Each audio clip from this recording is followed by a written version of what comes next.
Um, Good afternoon, everyone.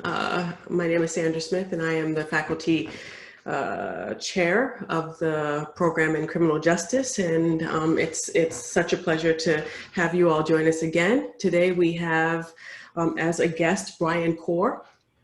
Brian is the immediate past president of the National Association for Civilian Oversight of Law Enforcement, NACOLE. Is that how we would pronounce it, Brian? NACOLE? NACOLE, yes. And has also worked for the city of Cambridge, Massachusetts since 2008, leading both the city's police review and advisory board and also its peace commission. Brian manages the city's civilian agent oversight agency, as well as community responses to support recovery and healing in the wake of traumatic events and violence affecting Cambridge and its residents. I suspect you have been much sought after after recent events, Brian. Brian has also been elected to NACOLE 3 times from 2016 to 2019, and he has served on the board of directors since 2012 and as vice president in 2013-2014. He served as committee chair for the strategic planning in 2015 and 2016, and was also the co-chair of the annual conference planning in 2012 and 2015. Before joining the city of Cambridge, Brian worked as the first statewide field organizer for the ACLU in Massachusetts. There he worked his work included organizing civilian oversight in response to allegations of police misconduct and racial profiling in Lawrence, Massachusetts. From 2009 to 2012, Brian served on the board of the Lewis D. Brown Peace Institute, which I'd love to hear more about, a Boston area nonprofit that assists and empowers both families who have lost children to homicide and to raise awareness of the causes and consequences of violence on individuals, families, and communities. So when we send out these invitations, we allow speakers, guests to give presentations and then take questions from the audience, or to have a conversation with either Chris or myself. Brian has decided to complicate matters by both giving a presentation and having the conversation, which we will try to keep brief so that we can get as many questions from the community members in as possible. So I'm going to turn it over now to Brian Corr. Welcome to the PCJ, even if remotely. Well, thank you so much, first of all, Sandra and Chris, for having me, for organizing this. Thank you to all of you for attending. I hope it's really interesting and useful, and I look forward to our discussion. As Sandra said, I have been getting a lot of calls, so like all of you, I'm a little zoomed out. In the last couple of days, I've facilitated 4 focus groups in Cedar Rapids, Iowa, which wants to create civilian oversight. So it's happening all over the country. And hopefully some of my insights will be helpful, some of the information I provide. And then again, I really look forward to our conversation. So I am going to do my best to present this fairly quickly. So let's see, I've gotten pretty good at sharing these things. So now, I can't see what you can see, but hopefully you can see a big slide. Great. All right, so this is me. I'm going to talk about civilian oversight in the context of this series. So that's really the first slide. And I love the image that you used, so I wanted to steal it. And I guess the first thing I want to say before I jump into all the content I want to share relatively quickly is that civilian oversight is something that you hear an awful lot about. People start talking about civilian review boards again, which is kind of an old term. Citizen oversight. Every term is a little problematic for many reasons. But throughout this, I will tend to say civilian oversight board, civilian oversight of law enforcement, recognizing that none of these terms is quite right, and many of them carry a lot of freight. So just so you know where that will come from, and let's kind of move forward with these slides a bit. So, civilian oversight. I'll say a little bit about what it is in a second, but just know that right now there are more than 160 civilian oversight agencies around the country. No 2 are exactly alike. I won't read through all the slides because you can see them, and I'll make them available to people afterwards. But civilian oversight tends to have a higher profile than it might because most major cities have oversight. of the 10 largest cities, Phoenix is the only one that does not have civilian oversight, and they have been slowly, in fits and starts, working on it for the last 4 or 5 years, and they're getting pretty close to it. NACOLE has been deeply engaged with Phoenix on that project. But there are over 17,000, somewhere between 17,000 and 18,000 law enforcement agencies, about 160 civilian oversight agencies, so it clearly is not universal. And most of them did start in reaction to something, whether it's a high-profile incident or a history of abuse, a history of police misconduct, even a history of racial tension. And increasingly, we are seeing them be formed proactively. For example, Cedar Rapids, Iowa, as far as I know, there was no precipitating incident that happened there. It's really about the national conversation, the death, the killing of George Floyd, those sorts of events around the country that we've been seeing.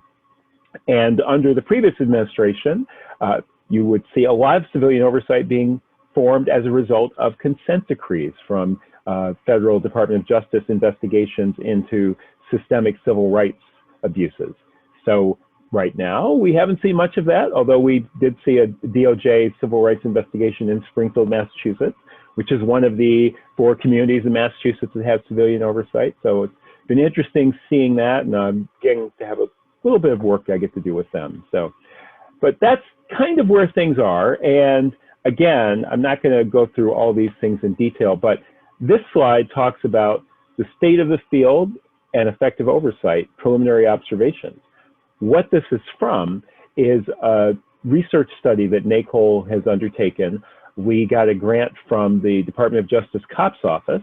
Ron Davis, who you had as a speaker, good person, great ally in this work, was the head of the COPS office and helped us to secure this grant so that we could really do some academic study of civilian oversight. There's a lot of anecdotal information. There are a lot of questions about does it work, what works, and these are some of the preliminary findings, but the whole report hopefully will be out in about a month. The final edits are happening. It's been a little challenging.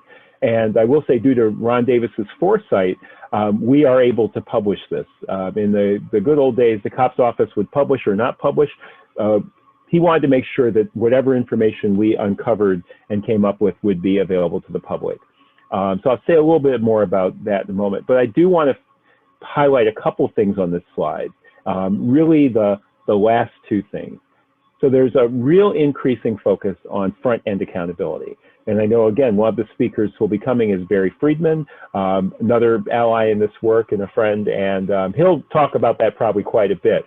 He speaks about it in a great way. But just know that the idea of holding people accountable for what went wrong, for misconduct, is very important, but it's just like anything else around the criminal justice or criminal injustice system.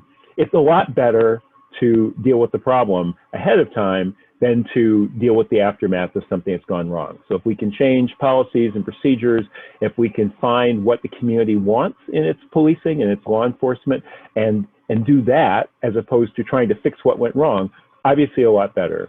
And then, again, you have many experts in this field who are more articulate than me, but procedural justice and legitimacy have been a real focus for policing coming out of the President's Task Force on 21st Century Policing under the Obama administration.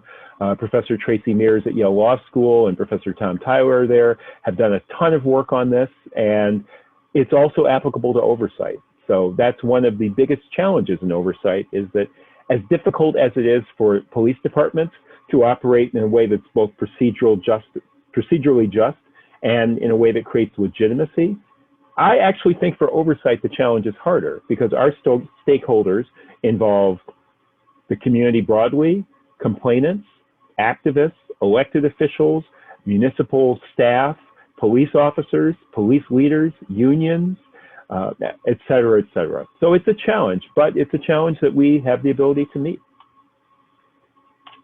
So again, you don't have to read this. I'm not going to go through this, but just to give you a sense, the core of this report, the study that we did, was looking at 9 agencies which had a range of oversight models. There are sort of 3 traditional models we talk about: review, which is reviewing investigations done by the police department; investigative, where you have a civilian led or civilian staffed agency do investigations, and auditors or monitors, which are more like inspectors general, looking at systemic issues, and then hybrids, where you're doing some combination.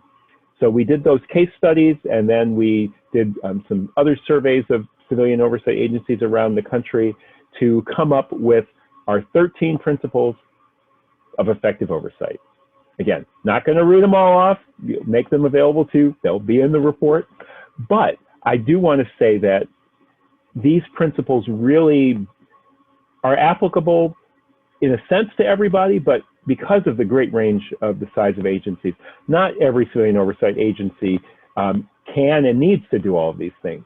If you have a civilian oversight agency in a community of 10,000 people and there's 30 cops and you get 10 complaints a year or 4 complaints a year, it's different from New York City, where you have a civilian complaint review board with almost 200 staff. Their budget is just a little under 1% of the police department budget, which when you have a budget of a few $1 billion, that's significant for your oversight agency. And New York City has an inspector general that does systemic reviews of the New York Police Department, looks at policies and procedures. But having said that, these are what we really were able to cull from all of the research we did, all of the site visits, all of the case studies, and other interviews with respondents that we talked to around the country. So some of these, again, are obvious, things like public reporting and transparency, independence, adequate funding and operational resources. I will say that in the world of oversight, some of the reasons that people have felt oversight hasn't worked is because it often doesn't have the resources to do what it's mandated to do. It may be put into place by a city council, a city manager, a mayor. Someone comes along later, or the political situation changes, that funding gets slashed, and there's very little ability to carry out the mission. That happened in Philadelphia at one point, where you have one of the larger police departments in the country, and they had 3 people to handle hundreds of complaints a year, and they were doing investigations. So these are the kinds of problems that are structural. The other problem, I'll just say since I'm here, is people will often say that civilian oversight has failed, and what I will really say is that it's often failed to meet expectations. It's important that people know what oversight is able to do, what the specific agency is set up to do, what its role is, what it can't do, and that varies by the establishing ordinance, state law, union contracts. All sorts of things can have an impact on what a civilian oversight agency in a given community can do. But we have these 13 principles, so again, take a look at them when in your leisure, and the full report's on the way.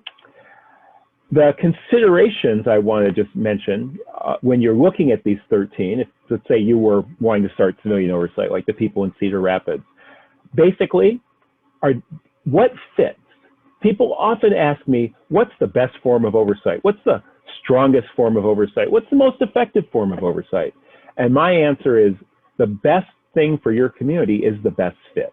In line with some of the things I just mentioned about different conditions, the historical conditions, the racial and ethnic makeup, the economic makeup, is it urban, is it suburban? All of those things go into looking at those effective practices and figuring out if it's an appropriate fit, will it strengthen oversight, and very importantly, what are the unintended consequences?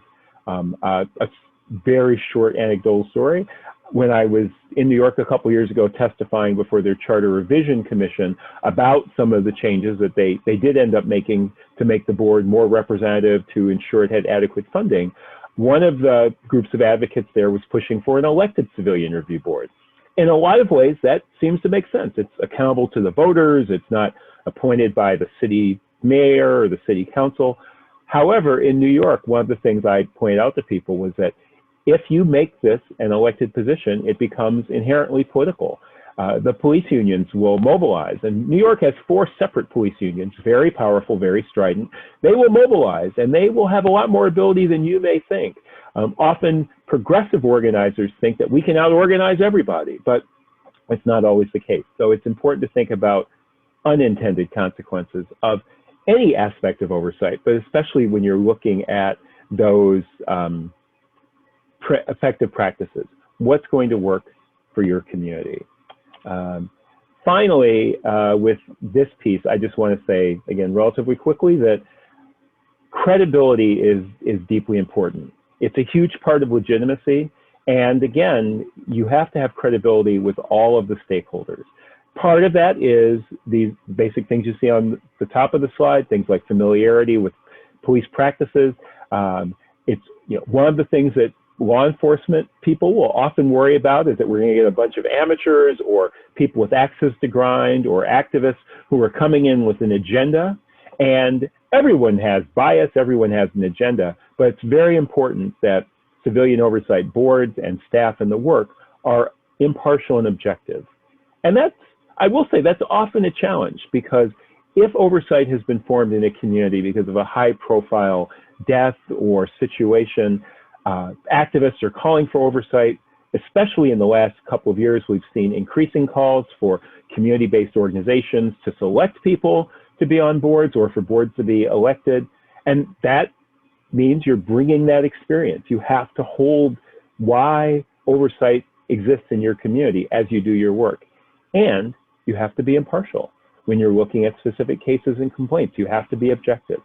So that's a key element of oversight, having credibility. And it's not always easy, but it's absolutely necessary.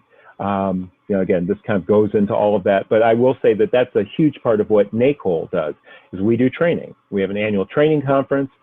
This year we did it on Zoom with 32 webinars over 10 weeks. Normally we do it in person for a week with over 500 people. We had over 500 people virtually too, but it really is both a way to give people specific training that's tailored to their needs, their type of oversight, their role in oversight, board members, staff, and it's a real support system, because civilian oversight, if you're doing your job well, everyone's a little bit unhappy with you, and that's okay, but it can be very isolating, especially because you're in a larger government, but you're really sort of separate, doing something different from almost everybody else. As we wind up my little slide presentation, and there's so much I want to say, but I'm sure will come out in the questions. I put that quote at the top because probably a lot of you are familiar with this or some version of it. Sir Robert Peel, one of the founders of policing, often given all the credit, a future Prime Minister of the United Kingdom.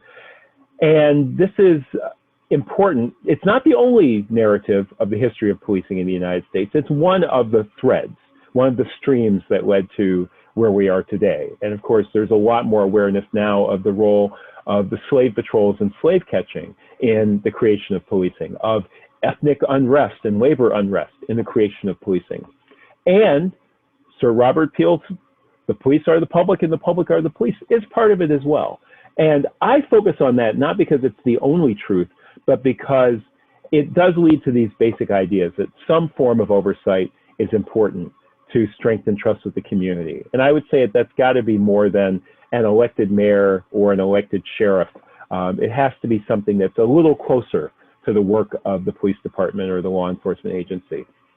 Every community has to define its own. That's why I've been facilitating these focus groups in Cedar Rapids. Not to pick on Cedar Rapids, I've actually really enjoyed it, but it's part of hearing all the voices before you come up with the ordinance, before you come up with the structure, before you appoint people. You have to really listen deeply to the needs of the community, and especially of those who are most vulnerable. And then finally, I'm going to go to the next slide because it's here too.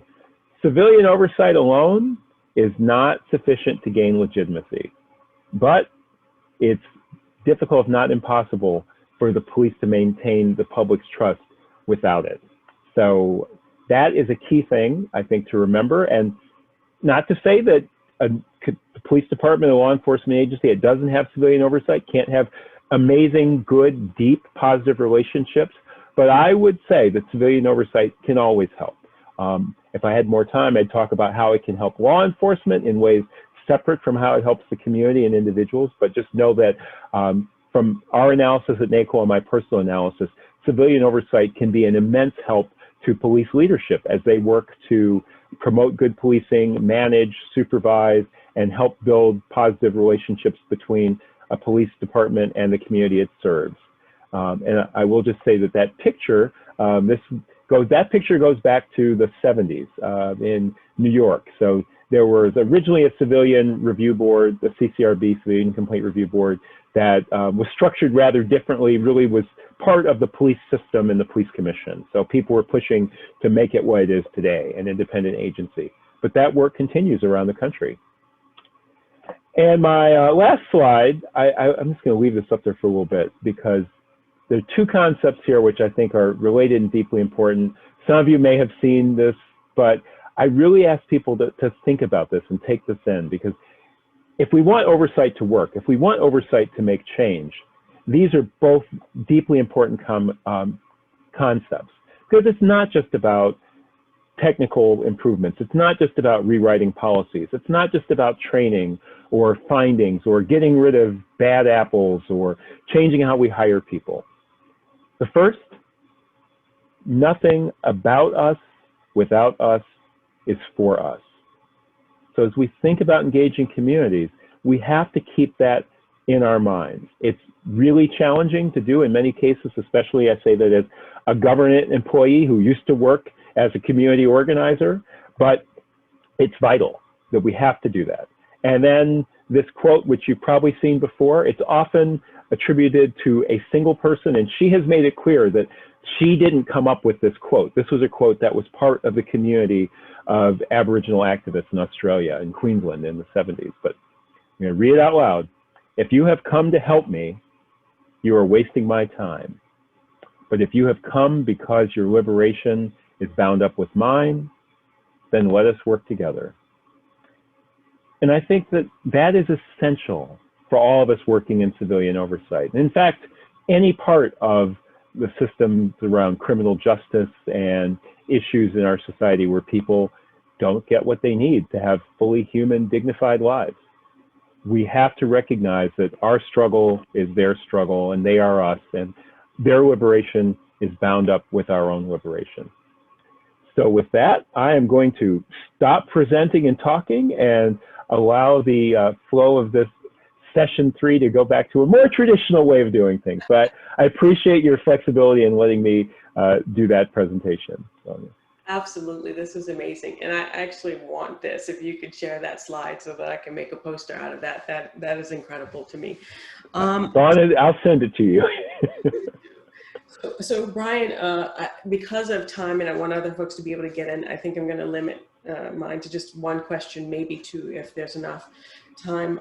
So calls for civilian review boards have, since the 1950s and 60s, have most often been linked to high-profile cases, often involving problematic interactions or encounters between white police officers and non-white citizens, often Black. Most recently, in municipalities across the country, different stakeholders have either called for the creation of new ones or to kind of build up or strengthen the review boards that are already in existence, specifically to address racial inequities in policing. And among the police, we see that Black police officers are often the ones to show the strongest support for such oversight. So given this, I have to wonder how effective these civilian oversight committees have been in terms of addressing concerns of racial inequities, including police brutality and policing. And what kinds of factors, appear to produce the better outcomes with regards to racial equity or where racial equity is concerned? That's a great question. And I think partly I'm going to go back to what I was saying a little bit in that every place is different. There's no single best way of doing it, but and some of those principles I shared, I think, speak to that. But ultimately, I think that some of the biggest challenges in doing this work and the challenges that oversight has faced and the reasons that people feel it hasn't been effective is because people have this hope or dream or idea that if we create oversight, we know what the problem is. The problem is X. The problem is rogue police officers. The problem is racist police officers. The problem is policing is inherently racist or inherently violent. And so the solution is to change that or to exercise control over it. And that has not really been, I think, that effective. In a sense, the idea is that we need to have the police of the police. And even NACOLE, our little Latin tagline, is who's watching the watchers. So that's a common way that oversight has been thought of. The challenge with that is that it presupposes that there are either specific things about the system that we can change, or they're just individuals who are doing bad things or making bad decisions, and we can change that. And the reality is, as we all know, I mean, policing and law enforcement are part of the much larger systems in our society of racism, sexism, homophobia, all the other oppressions. And that when you have those oppressions combined with implicit bias, combined with institutional power, and an agency that is basically the first responders for almost everything other than fire and a few other things. When something bad happens, the police get called or show up. So, long intro, but what I would say is that I think the main ways that it has been effective in addressing those issues is when it's really looking at systemic things, because so many problems in policing stem from bad training, and not just like, oh, the trainers weren't good, but the classic training that focuses on officer safety, on use of firearms, on tactics. And the whole idea, and this has been talked about by many people, again, more articulate than I am, that police are fighting a war against the bad guys, and we need warriors. The 21st Century Task Force talked about guardians, which is a really big shift. And in a sense, I have this vague idea that we can move beyond that to a place where police are, I don't know, they're not quite what, but they're walking down the path with us. They're companions as we work to create community safety, as opposed to an outside force, or even the Pelian idea of a special group of people tasked with taking these things on. So to try to finally answer that question a little bit, I think that as we look at issues of racial disparity, racial injustice in policing, and why Black police officers in particular tend to be a lot more attuned to this, it's just the life of people in our society. So I feel like it's probably not that satisfying because it's not a clear answer, but the real answer is it's just part of the broader work in our society to uproot systems of oppression and create systems that are just. Thank you very much. So I think Chris might have a few questions for you, Brian. Thank you so much. You're welcome. Lynn, terrific talk. That was really super. Let me limit my question to one as well. You mentioned that one of the challenges for a civilian review board is that they serve so many different constituencies. There's so many different parties. So many people on here either work or live in Cambridge, both. Could you make this a little more concrete for us in terms of what does this look like on the ground? Like, what were you talking about that it was so difficult? Well, thank you, Chris. That's a great question. So really in Cambridge, I have to say, overall, despite a couple of high-profile cases that had some tangential connection to Harvard that you may have heard about, and well, for those of you who may not be familiar, of course, now it's 11 years ago, they arrested Professor Henry Louis Gates on his front porch. And then a couple of years ago, there was an African-American Harvard student who had a terrible incident in the middle of Massachusetts Avenue, right next to the Harvard campus, was taken off by police. There was some force used. There were a lot of questions about it, an investigation and an investigation of the investigation and a Harvard investigation. But having said that, in Cambridge, I've been doing civilian oversight here for about 10 years, over 10 years. And we generally get between 5 and 10 complaints a year.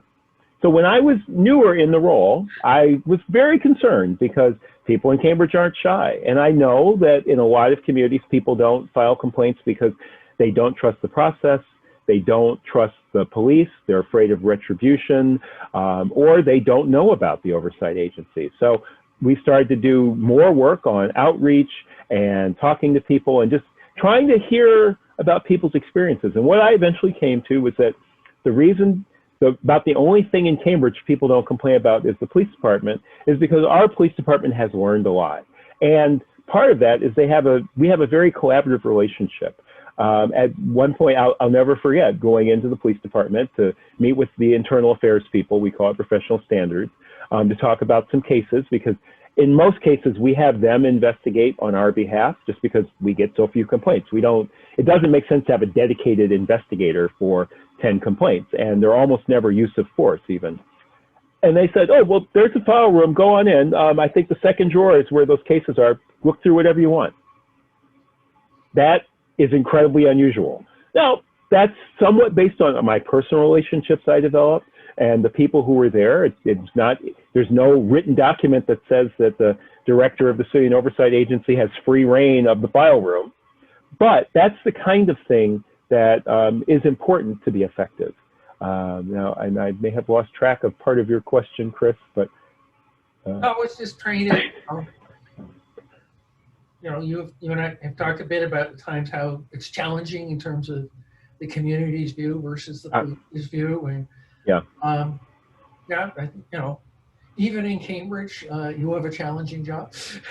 Well, it's true. It's true. And I have the same thing, I find that people are just mistrustful because I'm part of the government. If I'm part of the same government, how can we fairly investigate the police and make any kind of determinations? And I will talk about our structure and how we work and the training that we do, the training that our board members do and get. The other thing is, we are part of the United States. So when people started having conversations about defunding the police department because, we should stop buying all these weapons and getting military training and instead, have people who know how to work with people experiencing homelessness, people who might be having mental health crises, the city of Cambridge has really devoted many, many resources to those sorts of trainings. So we have, obviously we have CIT training, critical incident training, we have mental health first aid training for all of our officers, but we also have a whole unit that's devoted to reaching out to people experiencing homelessness and working with them. Not everybody loves it who's living on the streets or living without housing, but they've been very effective. We have 2 social workers that work full-time within the police department to do case management. So there are lots of things that Cambridge is doing, and yet we are still having the same conversations that other communities are having. Right now the city council has asked the city manager to do research into, and they've done some preliminary research into, could we take a whole bunch of things that the police do and move it out of policing? Everything from dealing with people who are experiencing homelessness to doing traffic stops. So that's, reimagining public safety in our own city. So even though we have very few complaints, our community really wants us to be at the cutting edge. They want Cambridge to be the best. And as we often say in Cambridge, well, we have Harvard and MIT. Harvard always goes first. I don't know why. Well, I do know why. And therefore, so the idea is that whatever is happening in Cambridge should be the very best in the entire world. And if it's not, let's figure it out. So that creates a lot of pressure. But hopefully I'm up to the challenge. A much longer answer, but hopefully that's helpful, Chris. Great, thank you. You're welcome. So I think we want to take questions from the audience now, yes? So I know that Mark Moore has a proposal he would like to share and have you grapple with. Mark, would you be willing to unmute yourself and then ask or share your proposal? You have to unmute yourself, Mark. Here I go.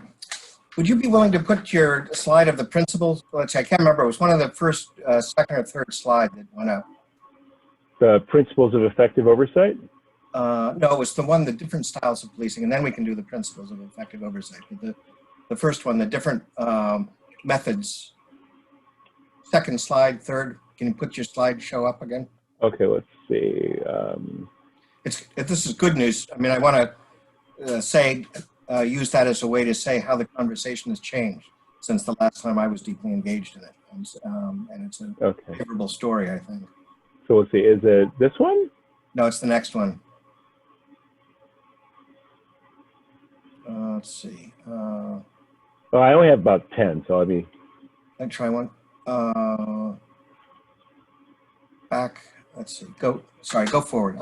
I'm sorry. Let's just go. No, go back.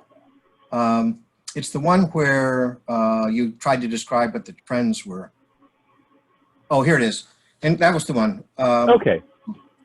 The thing that I noticed about this as we were going through it was these last two bullets here, which was really the heart of what I was going to ask you about.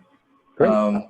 And this idea that there's an increasing focus on front-end accountability rather than back-end accountability seems to me to be a very important idea. That the good news about focusing on individual incidents and having an agency that will investigate individual incidents is that there's usually a lot of political power associated with that. The community gets all excited and upset, and we have a moment where we come to Jesus, and some energy's developed, and it sort of tries to express itself through a method that could improve the operations of policing, right? The good news is individual cases create political crises and focus and stuff like that, right? The bad news is that crisis usually disappears, all right, after a while. It goes away, the political pressure, all right? And the other thing that happens is that it tends to focus attention on the rotten apple and the individual case, and miss the question about whether there was something we could have done to prevent this, all right? So then, and you could think of that as essentially the kind of police department that agency that does investigations, right? Doesn't monitor. Usually what happens is we go from none to monitoring police investigations to doing the investigations, all right? And when the pressure is on, we shift suddenly to an agency that has the power to carry out the investigations of the individual incidents, and we get the complaints from civilians, all right? But the difficulty is that that's the wrong focus internally administratively. And it's the wrong approach to building a sustained and urgent political constituency behind a sustained effort to drive down levels of both corruption and inappropriate uses of force inside the police department, all right? So the real challenge, it seems to me, is to build an agency that's capable of simultaneously building and sustaining enough outside political attention and engagement, all right, to create a political force operating on the police department. And at the same time, have an approach inside the department that is sufficiently broad and uses enough of the internal administrative power of a chief, all right, and and the line of command to essentially take the steps that are necessary to reduce corruption and abuses of power, right? So let me summarize by sort of saying, I gradually came to the conclusion, two conclusions. One was that the police couldn't police themselves, all right? And the second was that if the police didn't police themselves, nothing would happen, okay? So those are two important challenges. So the question was, well, how did we square that triangle? And the answer is that if we were going to, and this is a vision of the partnership that you imagine, is that if you could imagine, we could build a powerful political constituency that was focused on sustained improvement inside the police department, and that was aligned with the chief and gave the chief the leverage to produce the important changes inside the police department that would be required, right? And he used his or her resources to get that job done, then that would be the best way to get the long-term valuable effect. And the worst thing to do in that would be that for the chief to give up the right and the responsibility for carrying out the investigations as one important part of the effort he was going to make to control corruption, right? And so what the outside agency had to be was not an investigator, but it had to be, in your model, an auditor.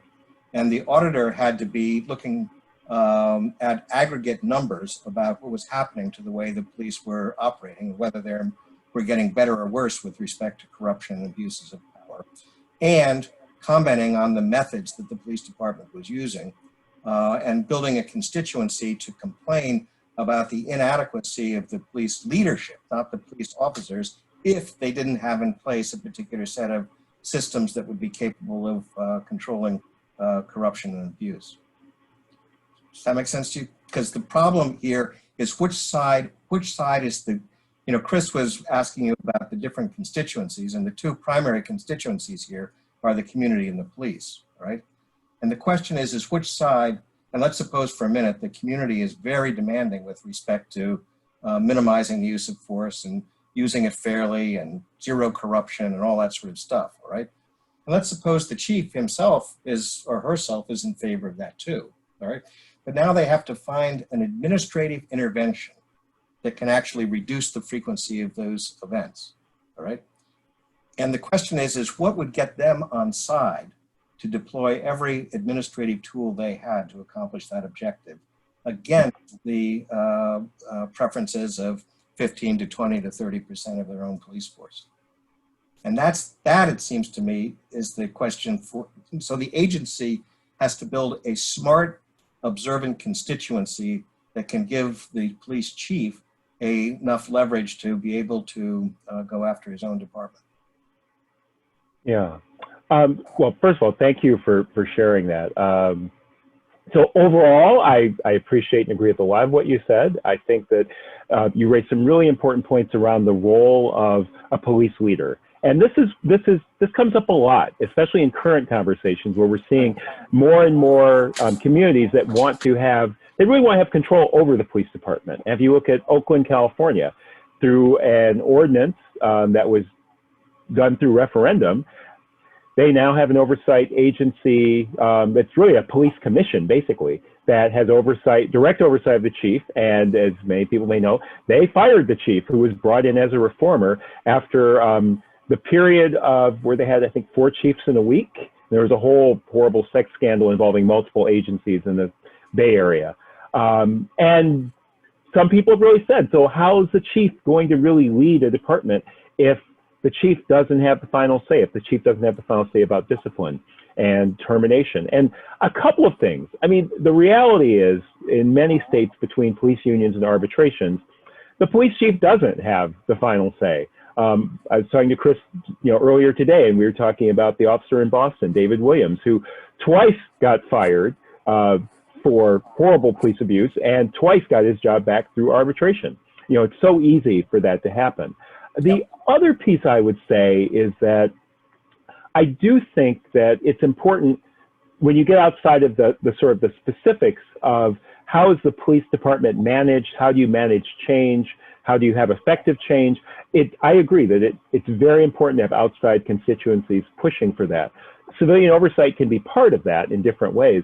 But I think that in terms of the community perspective, and I don't just mean community activists, I mean the community as an entire entity. No, the whole, including the people that want the cops to do anything they can to control crime, right? Exactly. But for most of those people, civilian oversight can be a really important thing because it says that the police department isn't an entity unto itself.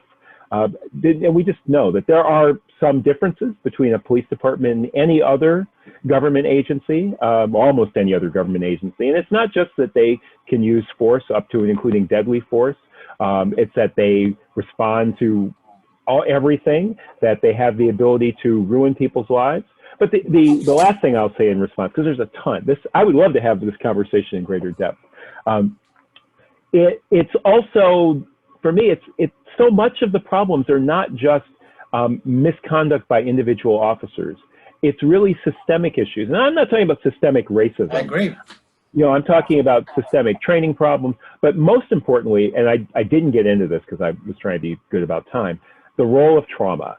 I am like laser focused in my life on the role of trauma, not only in Cambridge, but it came out of my experience of working in Cambridge and seeing the low morale in the police department after first the arrest of Professor Gates and the national attention, and then secondly after the Boston Marathon bombing, because the Cambridge Police Department had multiple involvements. People were at the marathon site, people were at the shootout, as it's called, in Watertown. An MIT officer was killed in Cambridge, who many of the officers knew personally. And just all of the complicated ways in which those of us who are in Cambridge understand the bombers going to high school here and all these different things. So it was very complicated, but it led to this incredible sense of unhappiness inside the police department. And as I started to talk to people, and again, I'm not an expert in trauma, although I've learned a lot over the last few years, is the complicated role that trauma plays in police community interactions. historical trauma, community trauma, individual trauma, the trauma that people undergo who are victims of crime, the fact that many people who are criminally involved, criminal justice involved, have histories of serious trauma, and policing is inherently traumatic for a number of reasons. I won't get into all of the reasons, but you think about someone who's sitting there waiting, suddenly there's a call, whether or not you think the training is all great, they're trained to go into every situation ready to save lives, save their own lives, go home, and it's up and down. Traditionally, there's been no space for police to even talk about trauma because you're afraid the psych's going to take your gun away and you're going to be on desk duty. There's an increasing movement within law enforcement around officer wellness and safety. That was one of the things in the 21st Century Task Force report. IECP, which is, the big policing organization, they've done now 2 symposia on officer wellness and safety the last 2 years. And I was lucky enough last year to go down to present with some of my colleagues about what Cambridge has done to create a trauma-informed police department. So I'm going on way too long because I'm super passionate about this. But my point is just that if we also think about the role of trauma in policing, in bad interactions, I think that gives us a whole other set of things that it's not just about management. It really is about culture shift in a deep way. No, that's the mistake though, because it seems to me that to think that management isn't about changing culture, and that changing culture isn't about mobilizing a coherent external community demand on policing. That's where the mistake gets made. Because it seems to me that what police leadership requires is both a change in the culture of policing and the culture of the demands that are being made on policing. And right at the moment, the way we've set things up is that we routinely traumatize the police department by setting it up for reliable failures, treating them as terrible things that should never have happened, scapegoating a couple of people, right? And then going back to what we were doing in the past, right? And the failures in that are the chief didn't know enough about and hadn't thought enough about what was causing excessive use of force or unfair use of force or corruption for that matter, right? They haven't actually looked seriously enough at this because they didn't want to find out about it, all right? And then on the other side, the community only occasionally gets aroused about this. It doesn't remain a steady, consistent force that sort of says, we understand you're going to your language. We understand you're trying to help us, all right, police department, but our liberation has to be your liberation, all right? Liberation has to be being more knowledgeable about what's causing you to behave badly in a way that you would recognize as badly. And incidentally, for the rest of us as citizens to learn how to behave better with respect to setting reasonable expectations for what we can expect from you, all right? So that kind of leadership, exactly the frame that you were taking, and the one that leads you away from a focus on individual incidents, all right? And not just you have to go at the management stuff and figure out what's causing these things. But behind all of that is a culture that exists between the society and the police department that needs to get fixed, right? And that's a challenge for police leadership as well as community advocacy leadership as well as mayoral leadership. So you could imagine that the real solution to the police force problem lies in a better understanding and contract between the police and the community and what it is that they can reasonably expect from one another.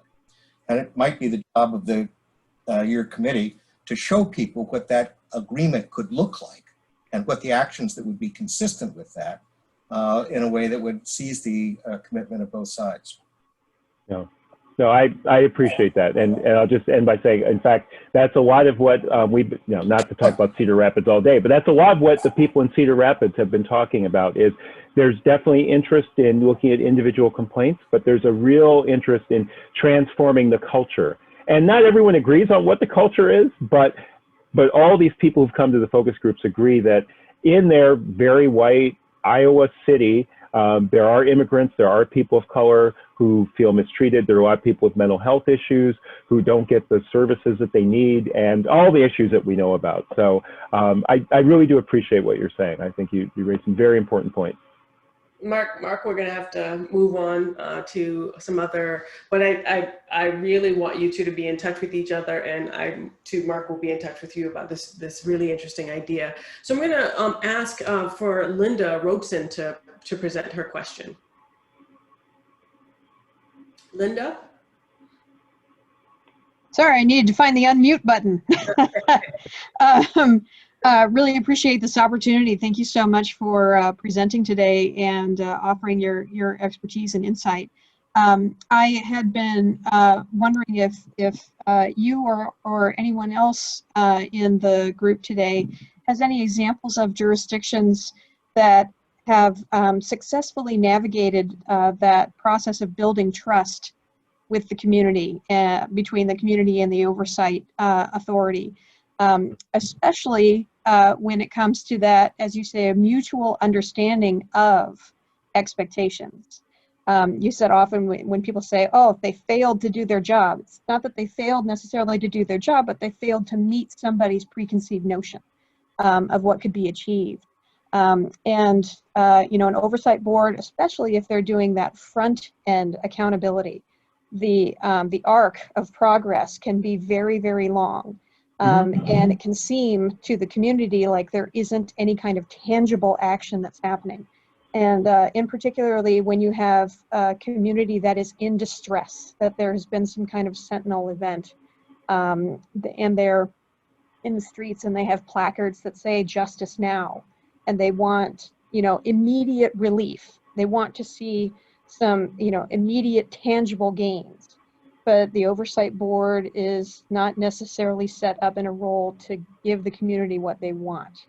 Do you have any examples of jurisdictions that maybe have successfully navigated that process of bringing people together to that mutual understanding of expectations? Okay, that's a great question. There's a part of me that I always say, even on the immediate past president, you know, it's like, I love all of my children. All of the NACOLE members are great, doing great things, and they all are working really hard. But to try to answer your question, you know, it's challenging because it's an ever-changing landscape. So one place that comes to me immediately is Los Angeles, the city of Los Angeles. Now, it's interesting because Los Angeles certainly has problems, but when you think about the various things that have gone on from the Rodney King incident and everything that happened after that, the Rampart scandal, you know, some of the police leadership and the rogue officers who are acting as gangs, literally, there were a lot of challenges. And I do think that in that city, you have a, again, very complicated system where you have an inspector general that reports to the police commission, as does the police chief. And so in that system, they've really been able to have a lot of influence on policies and procedures. They do individual investigations, but they also look systemically, and they do some great reports on how to make changes in training, how to make changes in policies. The current Inspector General, Mark Smith, had been with BART, the Bay Area Regional Transit Authority Oversight Agency. BART actually has a police department and oversight, and so that, of course, is where Oscar Grant was killed. The movie Fruitvale Station helped to raise that up for a lot of people. So, you know, they've really worked to bring in people who've dealt with some pretty difficult situations in their oversight work. And their police commission is interesting because they're mayoral appointees. So there's a lot of conversation right now about who should be on oversight boards and how to appoint them and how to choose them. But I'd say that's a city that, you know, it's always a work in progress. Things could go terribly wrong at any point. But if you look at the Los Angeles Police Department today, and especially if you compare it to the Los Angeles County Sheriff's Department and their patrol and their issues, you've seen huge changes. So I know it's an example, and I'd be happy to, you know, communicate offline and just have more of a conversation about what kinds of things have worked, because it's hard off the top of my head to give a lot of good examples. Appreciate that. Thank you. You're welcome. Okay, so the next question is from Thomas Parker, and after Thomas, I think Alexander Gard Murray has a follow-up to Thomas's question. So Thomas first, and then Alexander. Can you hear me all right? Yes. Can you hear me? Okay. I come from almost 50 years in the criminal justice system, 25 in the FBI, and several years before that as a police officer in Northern California. I'm Mhm. currently involved here in Santa Barbara, where I now live. We're kind of on the fringes of the establishment of a police civilian review process. And we have a separate citizens commission that is kind of a watchdog on this. And we're running into two problems, or we're seeing two problems. One is the problem that, and I know this exists elsewhere too, of the district attorneys reviewing every use of force case. Especially the ones where there's an allegation of excessive use of force. And I would say in 99% of the cases, they render a decision that it was justifiable use. Mhm. We've got a couple of those pending right now in the county. But I'm particularly concerned about how to overcome that, and if there are any cities that have had experience with getting the district attorney's office on board with the need for this civilian oversight instead of keeping it within the criminal justice system. Wow, that's a very specific and interesting question. I don't know, but I'm going to try to find out and make the time to find out the answer. Because I wasn't quite sure where your question was going to end up. I started thinking about Philadelphia, where you have right now Larry Krasner and the new police chief Danielle Outlaw are coming out doing some almost joint statements on the issues of severe violence that is happening in cities around the country during the pandemic. But in terms of excessive force, now one thing is every state is different. Every state has a different way of handling it, and I'm not an expert on California and the law out there. But I do think that part of the challenge around oversight is that when you have issues of use of force, I mean, it's obviously very emotional. And one thing that some places have done that seems to be very effective is adding either members of the Civilian Oversight Board or other civilian/non-sworn, non-police people to a use of force review board specifically. And now that's not going to exactly get at everything you're talking about, but so for example, Tucson, Arizona, they have a Civilian Oversight Agency, and they have the head of that agency and I think 2 people from the Oversight Board sit on the use of force panels. And they have a few hundred uses of force they need to review every year. And I know it's made a big difference. Now, their chief, Chris Magnus, is well known as a progressive leader. He's one of the leaders in PERF, the Police Executive Research Forum. There's a lot of pictures of him on the internet holding a Black Lives Matter sign in uniform at a rally in Richmond, California, where he had been chief previously. But and he's all in. He loves civilian oversight. I've asked him to speak at our national conferences and to be on a panel with me at IACP to talk about the value of civilian oversight. So I guess kind of to sort of answer your question, circle back around, I think part of it is getting champions within law enforcement, being able to have people who are not in law enforcement looking at use of force, and then they get expertise, they have credibility, and it's important for the law enforcement folks, including the DAs, to have that outside perspective. It may not be what governs the decision, but it's really important feedback and information. And then the last thing I'll say is I've had a number of conversations with Sean Hill, who's a lieutenant in Santa Barbara, who from the police department side is tasked with helping establish the oversight. So NACOLE is somewhat engaged with Santa Barbara, and hopefully we will get to work with you, Thomas. Well, that's good to know. I know Sean. I'll make some additional contacts there. Thank you very much. You're welcome. Okay, so Alexander is next, and after Alexander, we have Lee Hardy. Thank you for such a great talk. I think my question was mostly answered there, but I'm thinking more about prosecutors beyond just use of force. There's this strategic dilemma that they have where they have to charge departments and police that they normally see as partners. And of course, that's about use of force, but about other things as well. And I'm wondering, how much can civilian oversight, if anything, do to solve that dilemma? It seems like you can do something, as you were talking about just now, but how much does that require separate reforms? Are there particular models of civilian oversight that can help lessen that dilemma? Just interested in your thoughts on that. Yeah, no, Well, very good question. I feel like not my real area of expertise, but I would say that it would be interesting to see how they can interact. And to be honest, I would say what I have to do is go talk to some people who are in places where you have some of these more progressive prosecutors, Larry Krasner's, Rachel Rollins, obviously here in Suffolk County, the DA in San Francisco, who's, I'm knowing who he is, I'm spacing out his name. But in any event, I mean, there are some DAs who've been elected on platforms of reform, and I would love to see ways to try to work with them. Now, again, jurisdictions don't always exactly match. I mean, San Francisco is an exception. Philadelphia, actually, it's the same thing. You have the jurisdictions that match. So you put a little bug in my brain. I want to see if we can look at how people have actually worked together and what's been effective, if it's been effective, because I hear your point. And one of the people on my board, I have 5 members here in Cambridge, used to be a victim witness advocate. And so she's very balanced, I found. And so she has great relationships with certain officers. She's also seen lots of victims who got great support, and officers who were terrible, officers who mistreated victims, who re-victimized them. And, and she worked in the DA's office. So I'll also talk with her about it because this is a really interesting question. Apologies, I don't have much of an answer for you, but it's good. No, that's great. Thank you. I'll be in touch. Okay, great. Okay, so the next question is from Lee Hardy. Hi, Brian. Hi, Lee. Hi, good to see you.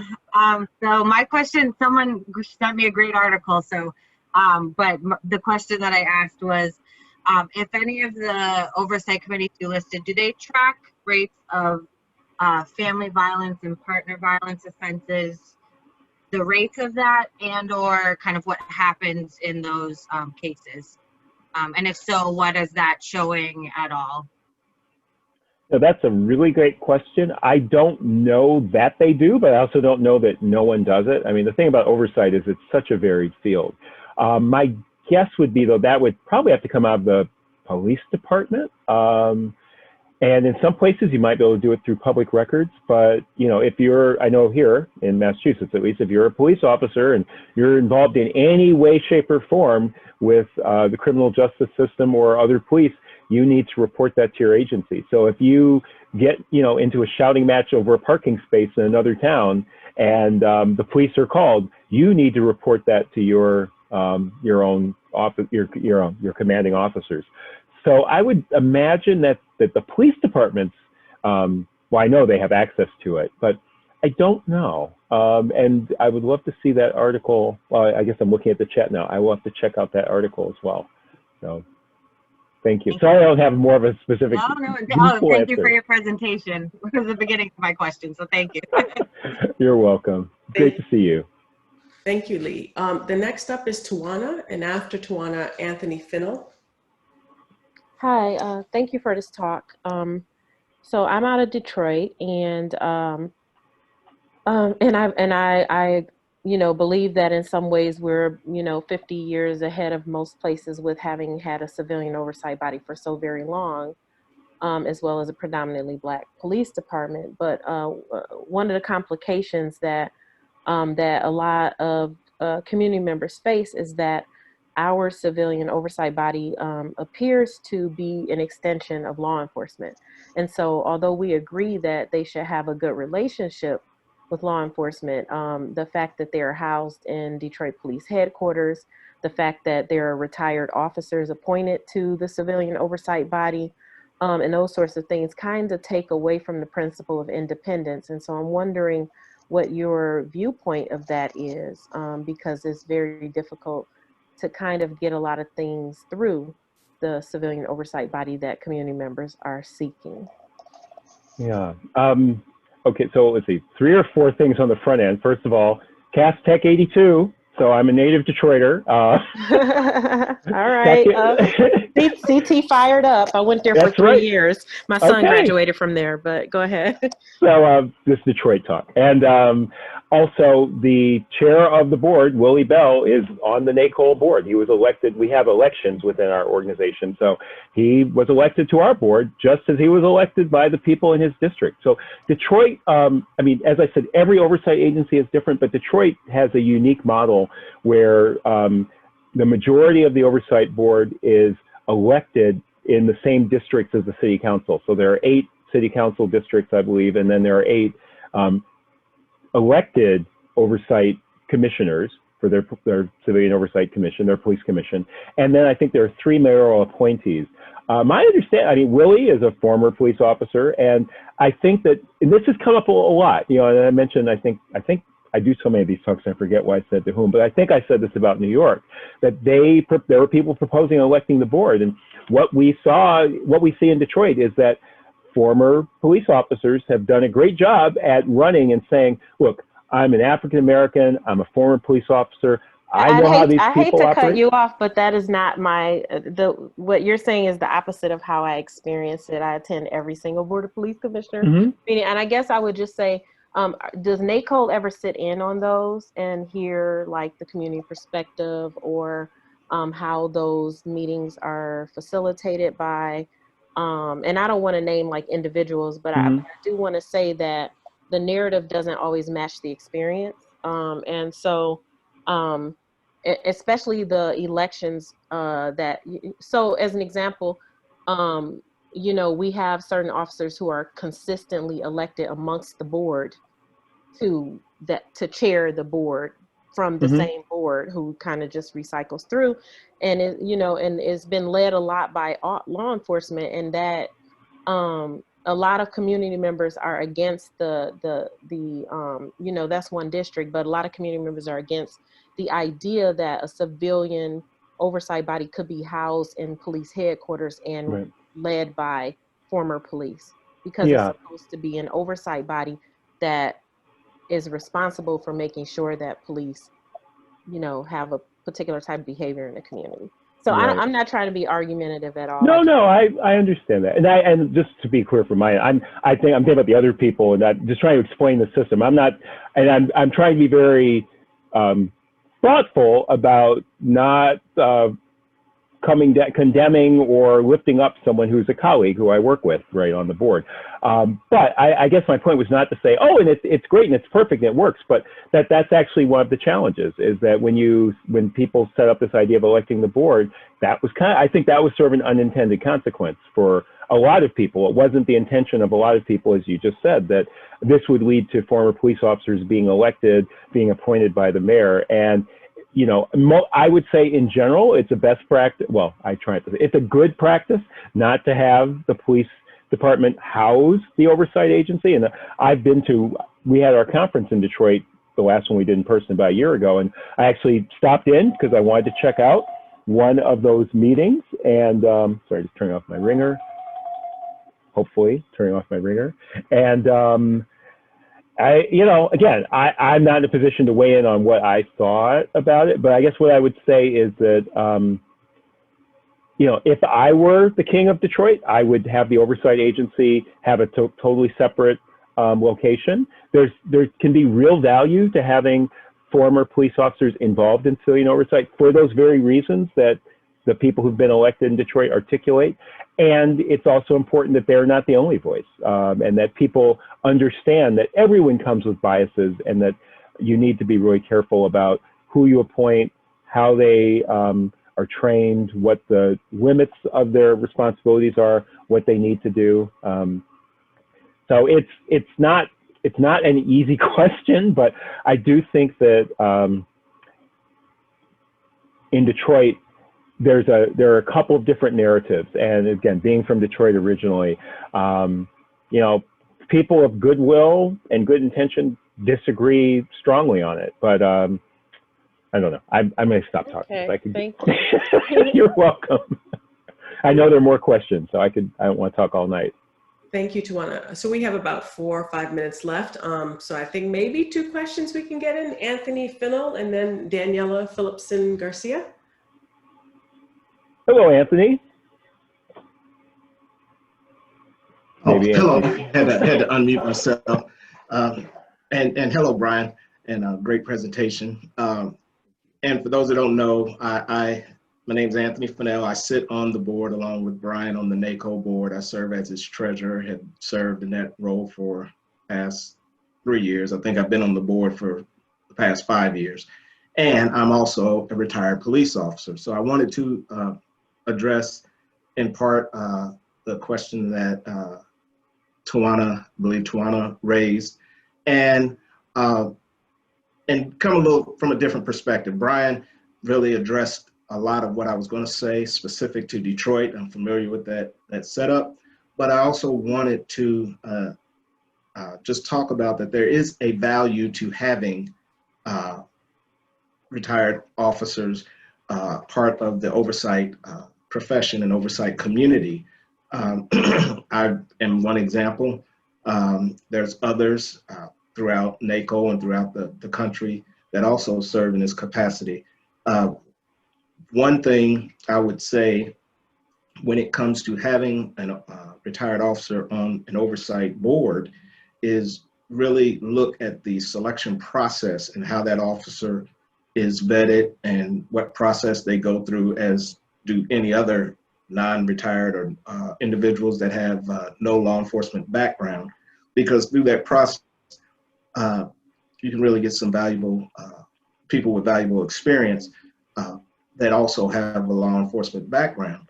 I do think that it's problematic at times, and not because the person is a bad person, but clearly because of the perception and the community response to having an officer that has served in the agency that they're now tasked with overseeing.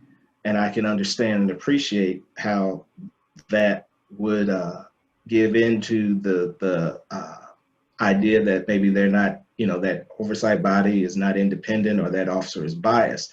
I have never served on an oversight board or in an oversight capacity with the department that I retired from. It's always been a different department or in a different role, but I can appreciate that position. And on a personal level, I do think that the oversight entity needs to be completely separated from the police department, housed in a different location, and not within that chain of command, so to speak, because it does have an issue, can create an issue with its independence. But I'm not going to speak specifically to Detroit, or any other city, but I do speak in general terms that as a former officer, I see that there is value, but I also think that to help alleviate some of the questions or concerns from the community, that you have a robust selection process, not only for officers, but for anyone. I've been in communities where formerly incarcerated individuals, particularly those that had felony convictions, were encouraged to be a part of the oversight process. And then there was a segment of the community that felt that would create a bias. So there's going to be concern and bias on both ends, but I believe that through the selection process, you can get the right individuals, regardless of what their past is, to come and be a productive member of the oversight board. So thank you. All right, thank you, Anthony.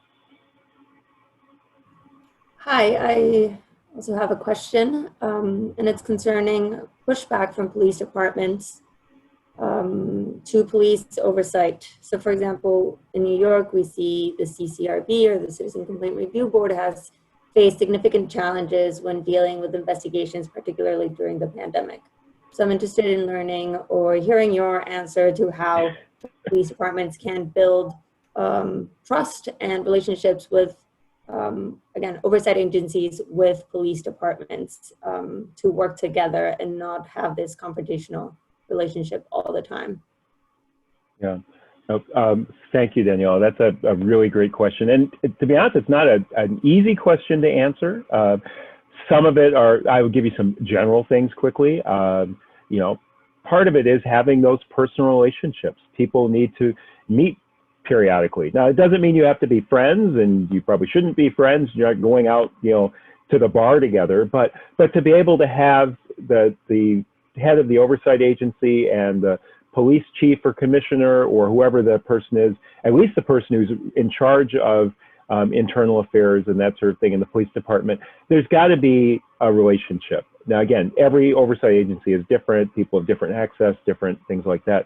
But one of the biggest challenges is that people, if it's seen as an adversarial model, if it's basically like duplicating the systems in the criminal justice system where, okay, our job is to put you on trial and blah, blah, it adds to this. And for a lot of police, because of the culture, because of the training, because of what they go through, they see anyone from the outside as a potential threat.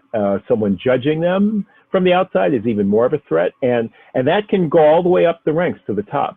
So part of it is that the police leadership, thinking about what Mark Moore was saying, police leadership has to really set the tone for cooperation. I mean, ideally it should be in writing, and it should be in an ordinance or in the charter, but that has to come from the top because of that paramilitary command structure. But it also has to come from the bottom up, and you need to have, as you work to transform a police department, you need to get more younger officers who are more willing to be criticized, to come at this from a place of, we know we're here to help people. We're not just here to fight crime and catch bad guys. We're actually here to help people who need help. And that can change some of the mindset when you're dealing with individual officers. And then, the big elephant in the room that everyone's talking about these days are police unions. Certain cities like New York, like Seattle, in certain ways, many cities have very strong unions. I think in New York, they seem to be particularly strident, and they do everything they can to undermine the mayor and the police commissioner sometimes, let alone the oversight agency. Now, from the oversight side, it goes back to the things around legitimacy and procedural justice. I didn't get into a lot of detail, but again, there's others who can talk about this, you can find it. But if you look at the 4 pillars of procedural justice, we're all saying that the police need to do that, but oversight needs to do it as well. We need to make sure that we're treating officers individually and the police department in a way that's procedurally just. We have to demonstrate that we have authority to do what we do in oversight, not just because an ordinance says so, but because this is what the community is asking us to do, and we're doing it for the right reasons. We're doing it because we want to improve policing. We want to support effective law enforcement. We want to make sure that the community gets the kind of policing it needs. And if we can demonstrate that in our work, we might be on opposite sides. We might disagree about findings, but there's a way in which we can use that human relationship and that experience of trust, maybe not always trust, but at least mutual respect, and the understanding that we both have a role in this system, and our goals ultimately, as I always like to say, should be the same. Whether you're in law enforcement, policing, civilian oversight, or anything else, we all want peaceful and just communities. And if we can keep our eyes focused on that, and that's one of the things I think is so great about this series, about reimagining public safety, it comes down to how do we have those kind of communities. And so anyway, I've gone from a few random ideas to the giant big picture, but I do think that it never ends. It's one of those things that every day is a new day. Trust can be eroded in the moment, but it takes a long time to build. So it's got to be a key task for oversight. And I would hope that's a key task for any person in leadership in a law enforcement agency. Thank you so much for the question, Daniela. And of course to you, Brian, for coming to join us, sharing with us your perspective on civilian review boards, and kind of informing us about the kinds of things that we should be thinking about.